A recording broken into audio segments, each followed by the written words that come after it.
In jeden anständigen Haushalt gehört auch ein Toaster. In jede anständige Kobi-Sammlung aber auch. Wir bauen heute einen Toaster von Kobi.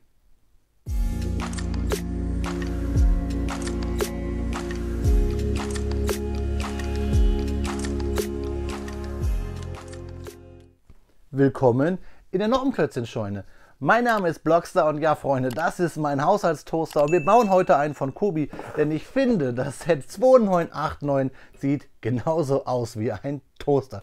Glaubt ihr nicht? Das erarbeiten wir heute. Freunde, kommt mit mir jetzt hier auf den Bautisch, dann schauen wir uns Deutschlands ersten Panzer einmal genauer an.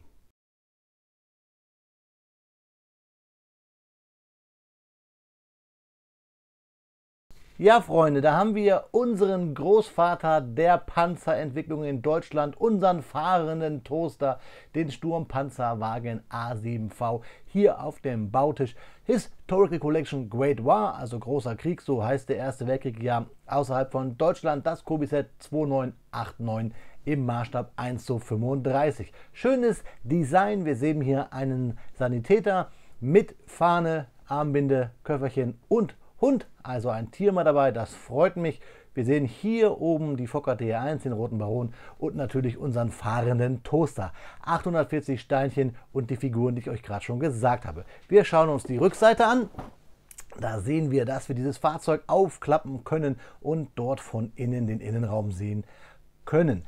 Leider ist das hier nicht so ganz maßstabgetreu, denn wie ihr sehen könnt, 18 Menschen haben in diesem Fahrzeug Platz gefunden. Da haben wir unseren Hund, den Mediziner und wir werden sehen, dass das Fahrzeug 24 cm lang und 11 cm hoch ist und so weit ihr das hier an den gelben Pfeilen sehen könnt, wird alles Mögliche zum Aufklappen und Anschauen zu sehen sein. Darauf freue ich mich dann nachher beim Review. Hier haben wir ein Originalfoto, aber ihr habt ja schon eins beim Intro, ein Video gesehen. So, Karton wird so gelegt. Wir schauen wieder an der rechten Seite, wann das Set hergestellt wurde, hüpfen aber erstmal in die Zauberei und tricksen uns den Innern des Kartons auf eben diesen. Da kommen uns die Toasts aus unserem Toaster entgegengesprungen. Ne, Freunde, ich finde wirklich, dieses Vierkelkästchen sieht aus wie ein fahrender Toaster, auch gerade wegen den Rillen. Wir haben hier die Anleitung, da kommen wir gleich zu. Wir schauen erst, wann wurde das Set hergestellt. Am 16.08.22 um 12 Minuten vor 1. Ja, wir haben hier das gleiche Design wieder wie auf dem Karton, nur dass hier dieses Hintergrund, das Diorama, das Schaubild hier ausgegraut ist. Die Anleitung ist klammergebunden, fast DIN A4. Wir sehen ab 10 Jahren, klar, hier wird viel Detail gebaut, sehen wir gleich. Alles hier sind Drucke, Pad Printed und die Anleitung und der Karton wurden in Europa gedruckt. Wir haben hier die traurige Zwiebel, Captain Planet, ein Mann, der Blitze schießt und einen Löwen, der in einem Dreieck wohnt. Ja, Maßstab 1:35. Kobi Bauanleitung wie folgt. Wir haben hier eine Oberbauabschnittstüte, wo wir ganz viele Untertüten verteilt haben. Ich kann euch verraten, wir haben 3 Tüten voller schöner Kobi-Teile. Viel grau, viel schwarz. Freue ich mich drauf. Kobi-Anleitungen funktionieren wie folgt. In diesen kleinen Kästchen, die immer so einen Farbverlauf haben und wo die Ecken abgerundet sind, sehen wir die Steine. Wir haben hier einen Bauschritt. Es gibt nämlich keine Kobi-Seitenzahlen, sondern nur Bauschritte, die wir hier halt so in Tüten gruppieren, wenn es mehrere sind. Pfeile weisen uns den Weg, wo wir was aufklemmen. Wir sehen auch ab und zu, einen Baustep muss man oder einen Bauschritt muss man 6-mal in einem Baustep machen. Was wir gebaut haben, ist farblich. Alles andere ist in einem Grau, Hellblau gehalten. Wir sind nach 110 Bauschritten in den 3 Tüten fertig, wenn wir hier das Fahrzeug mit den MG-Gurten versehen. Wir sehen auch hier auf den letzten Seiten immer, wie wir die Figuren mittlerweile zusammenstecken. Wir sehen auch, wie wir sie platzieren können. Wir haben hier eine Teileübersicht. 840 haben wir gesehen. Da kann man kontrollieren, falls etwas fehlt. Hier unten ist auch der Link zum Service, falls etwas fehlt. Und die letzten Seiten sind dann immer ein bisschen Werbung. An dieser Stelle mache ich auch immer ganz gerne Werbung für meinen Kanal. Schaut mal auf die Playlist von Kobi. Da habe ich das ein oder andere Fahrzeug schon vorgestellt. Aber ich habe euch ja auch schon mal hier andere Sets vorgestellt, andere Hersteller. Schaut einfach mal durch die verschiedenen älteren Videos. Glaubt mir, Freunde, es lohnt sich gerade wegen den Fakten. Und auch hier freue ich mich, euch jetzt Fakten zu erzählen, während ich es baue. Mir viel Spaß beim Klemmen und euch viel Spaß beim Faktenlauschen und beim Zuschauen.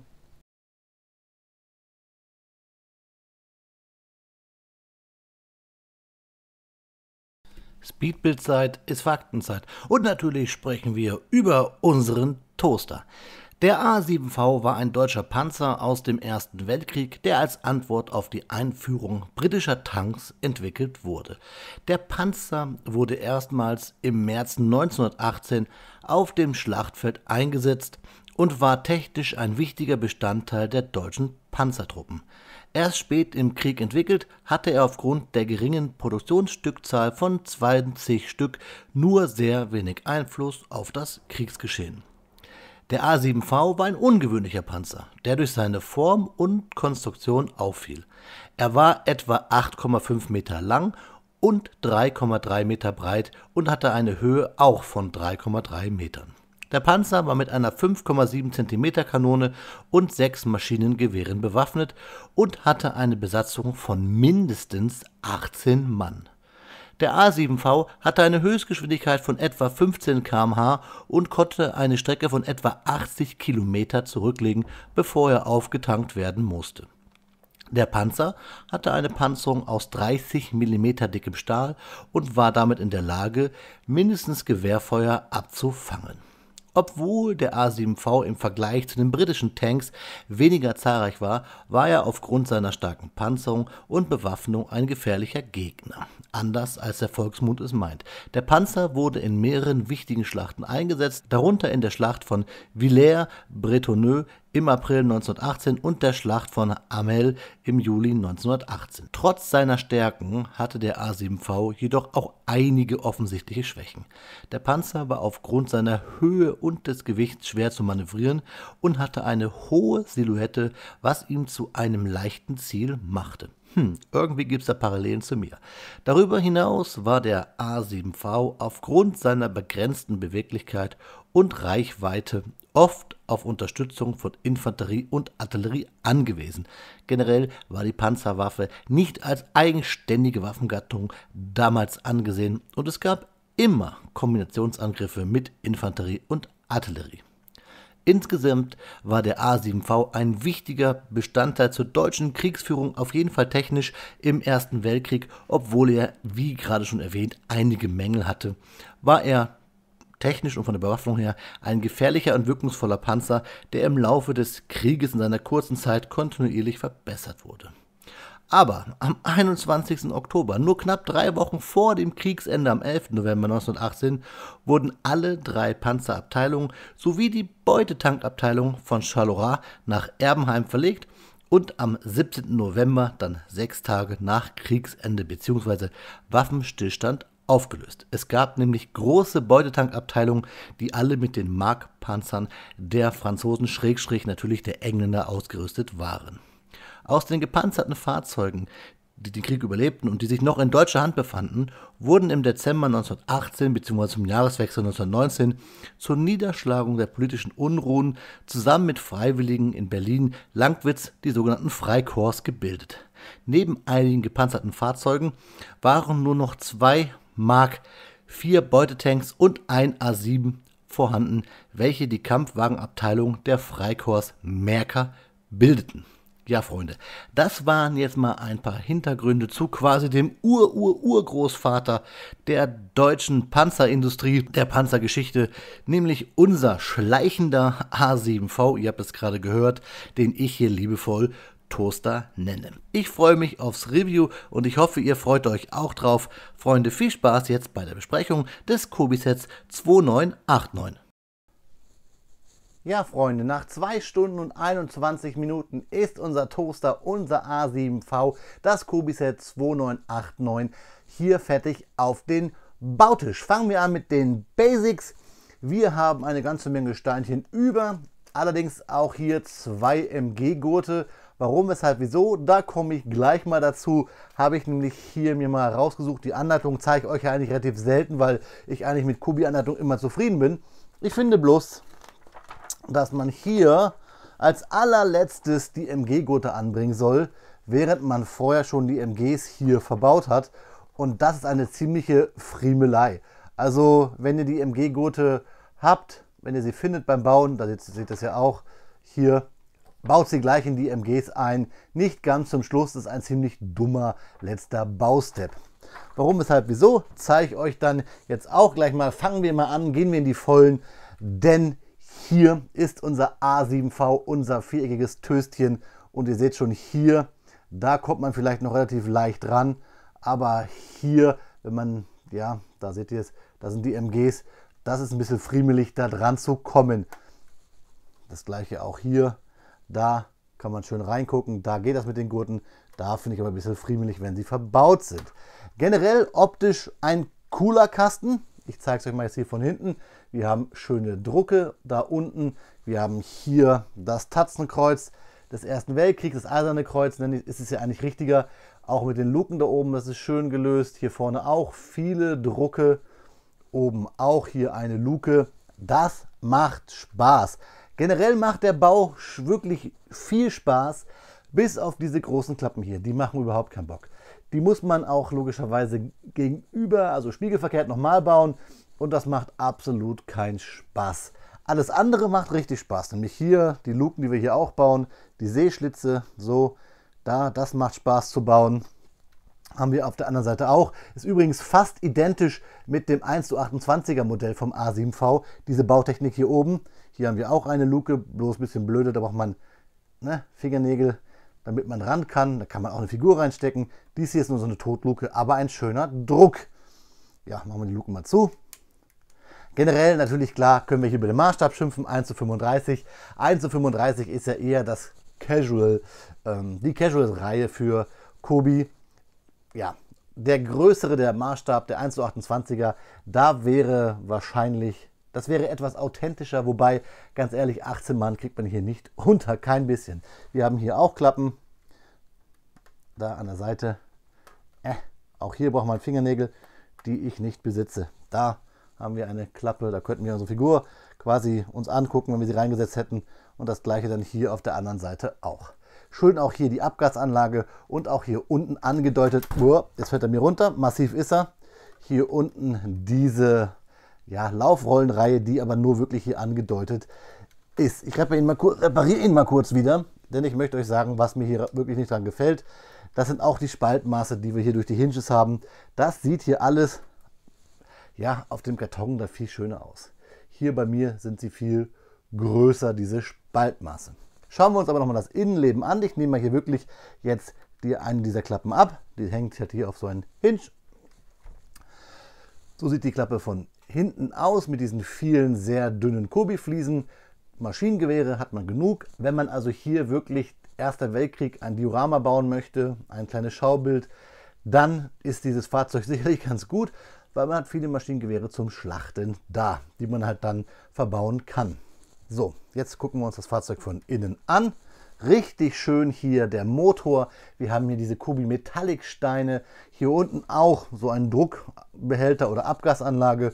Und wir haben hier Reihen mit Munition und Kisten. Und wir könnten halt hier jeweils unsere Figuren hinsetzen. Das ist wirklich schön gemacht. Also der Detailreichtum ist wirklich da. Wäre halt nur irgendwie besser gewesen, das in einem großen Modell. Aber vielleicht kommt es ja noch. Würde mich freuen, eine Neuauflage und dann so quasi eine Mischung aus beiden machen. Und da seht ihr es auch nochmal. Hier der Motor, der mir richtig, richtig gut gefällt. Auch die Kanone, naja, die sieht ein bisschen rudimentärer aus. Wir haben hier nur ein Technikloch, hier, also ein Stein mit einem Loch, so ein Technikbrick, während sonst die Aufhängung der Kanone relativ Spaß gemacht hat zu bauen. Von unten, ja, ganz clean und das Fahrzeug rollt sogar relativ gut. Es rollt aufgrund seines Gewichtes nicht lange, aber die Ketten laufen gut, wenn man mal überlegt, dass sie hier eigentlich nur über Bricks rutschen. Denn wir haben ja hier keine Rollen, wir haben ja nur hier und hier die Laufrollen. Jetzt hänge ich nochmal die Klappe hier ran. So. Andersrum. Hinge wieder hoch machen. Zack. Zack. So. Und schon ist die Klappe wieder zu. Also, ein schönes Fahrzeug, klein. Den Preis finde ich relativ hoch, wenn man überlegt, dass das Fahrzeug kleiner ist als die 1:28er Version. Die MG-Gurte, habe ich euch gesagt, zum Schluss gefällt mir nicht so gut. Und irgendwie, hier noch ganz wichtig, unsere Hinge. Also hier unsere Hinge, nicht unser Slope. Das bedruckte Schildchen. Irgendwie finde ich diese Figur ein bisschen Komisch. Es ist schön, dass wir hier einen Sanitäter dabei haben. Ihr bekommt den jetzt auch nochmal rechts angezeigt. Auch schön bedruckt ist die Figur. Wir haben hier das Rote Kreuz da. Rückseite nicht bedruckt. Wir haben hier unten diese Schüchchen, die wir jetzt dran bauen können. Typisch bei Kobi. Schwarz. Vorderseite auch bedruckt. Auch so eine typische Erste Weltkriegsbrille. Und wir haben diese große Fahne. Diese Fahnen kriegt man jetzt ja bei Kobi, wenn man was bestellt, dazu. Kann man sich aussuchen. Frankreich, England, ich glaube dann noch die UN und Ukraine. Ist gerade aktuell so, also Stand März. Müsst ihr mal schauen. Dann hier diesen Hund, der wirklich ganz süß ist. Auch bedruckt schön hier. Wobei das Weiß nicht ganz deckend ist, das Braun kommt durch. Aber die Figur, ich weiß nicht, irgendwie ist es dieses Grau, ist so ein früher Uniform, ja, die frühe Uniform irgendwie. Hätte ich mir eine andere Figur gewünscht. Und Sanitäter ist schön, aber der Kontext zu dem Panzer fehlt mir irgendwie. Und vor allen Dingen, nochmal, wenn man bedenkt, dass wir hier eigentlich 18 Mann unterbringen können, ist eine Figur, finde ich, ein bisschen lahm. Ein bisschen wenig. Das finde ich ein wenig schade. Aber sonst, ja. Vielleicht gibt es dieses Fahrzeug auch nochmal in Mehrtan. Das Fahrzeug gab es ja in Mehrtan-Anstrichen. Vielleicht macht Kobi noch einmal mit mehr Details in größer. Luft ist ja da, denn so viele Fahrzeuge gab es ja gar nicht. Also Panzerfahrzeuge im Ersten Weltkrieg, damals noch Großen Krieg genannt. Vielleicht, und das wäre richtig verrückt, bauen Kobi auch nochmal einen dieser Beutepanzer der Marks, die auf deutscher Seite beim Deutschen Kaiserreich gekämpft haben. Möglichkeiten gibt es da genug. Schreibt eure Meinung mal zum Set unten in die Kommentare. Schreibt mir auch mal gerne euer Wunschset aus dem Great War, aus dem Ersten Weltkrieg, unten in die Kommentare, würde mich freuen. Jetzt gibt es nochmal ein paar Detailfotos und dann schauen wir uns zum Abschluss noch einmal in die Augen, meine Freunde. Ja, Freunde, wie immer an dieser Stelle eine kleine Fotoshow von um die 1,5 Minuten, damit ihr euch selber noch einen Eindruck von dem von mir gebauten Set 2989, den Sturmpanzerwagen A7V im Maßstab 1:35 von Kobi machen könnt. Am Schluss bei den Figuren die Plate, die Grundplatte, diese kleine, ist nicht dabei im Set enthalten. Habe ich nur benutzt, weil mir diese Figur immer umgefallen ist. Irgendwie hat dieser deutsche Sanitäter so ein bisschen, ja, Buglastigkeit, möchte ich es mal sagen. Das Set, was ich immer erwähnt habe, nämlich der alte A7V, das ist das Set 2982, hat 575 Steinchen und ist etwas größer. Was ich ziemlich lustig finde, weil es ist größer, hat aber weniger Steine als die 2989, die ich ja hier gebaut habe. Und bei vielleicht allen Kritikpunkten hat mir das Ding doch wirklich richtig Spaß gemacht. Der Bau war klasse, war wieder typisch Kobi. Also wenn ich mit dem Gerät ein bisschen zu hart ins Gericht gehe, diesen Baufaktor, diesen Bauspaßfaktor, der ist auf jeden Fall da. Aber den habe ich eigentlich fast immer bei Kobi Sets. Wenn ihr euch für das Set auch entscheiden wolltet, wie immer unten in der Videobeschreibung findet ihr Links zu meinem befreundeten Shop buildandbricks.de. Bekommt ihr auch 15%. Aber Freunde, kauft einfach da, wo ihr euch am wohlsten fühlt, wenn ihr das Set kaufen wollt. Ja, Freunde, da stehen unsere zwei Toaster. Final, der von Kobi und mein eigener. Ich finde, Ähnlichkeiten sind da. Und als ich in meiner Kobi-Gruppe meine Admin-Kollegen gefragt habe, was meint ihr, was gibt es noch für Kritikpunkte, hat sogar einer meiner lieben Kollegen, Grüße gehen raus nach Ostdeutschland, gesagt, man kann in den hier keinen Toast reinstecken. Bauspaß war da, alle Kritikpunkte habe ich euch gesagt. Frage war ja, was wünscht ihr euch noch aus der Great War Serie WW1? Schreibt mir das mal bitte unten in die Kommentare. Und wie immer würde ich mich über ein Abo, Like, Daumen hoch, Daumen runter von euch freuen. Vielleicht könnt ihr auch ein bisschen was erzählen über meinen Kanal anderen Leuten. So wachsen wir hier weiter und ich kann Kobi noch ein bisschen hier bei YouTube verteilen. Ja, wie immer an dieser Stelle, eigentlich gibt es kein wie immer an dieser Stelle, denn es ist mein, glaube ich, erstes Set von Kobi aus dem Ersten Weltkrieg. Und es ist auch mein erstes Küchengerät, das ich hier elektronisch auf den Tisch stehen habe. Ich habe zwar schon Töpfe hier stehen gehabt, aber noch nie einen Toaster. Mal gucken, es gibt ja noch den großen, habe ich schon ein paar Mal erwähnt. Den werde ich vielleicht auch noch bauen, denn mein Ziel ist es ja sowieso, hier euch alles von Kobi vorzustellen. Und da auch nochmal ein Appell an euch, wenn ihr sagt, boah, das Set von Kobi oder das Set von Kobi, das möchte ich gerne von dir noch reviewt sehen, schreibt es mir einfach Ihr wisst wo, unten in die Infobox, in die Kommentare. In diesem Sinne jetzt aber wirklich, macht es gut, habt eine schöne Zeit. Auf Wiederbauen, euer Freund, der Toasterstar, nein, der Blockstar.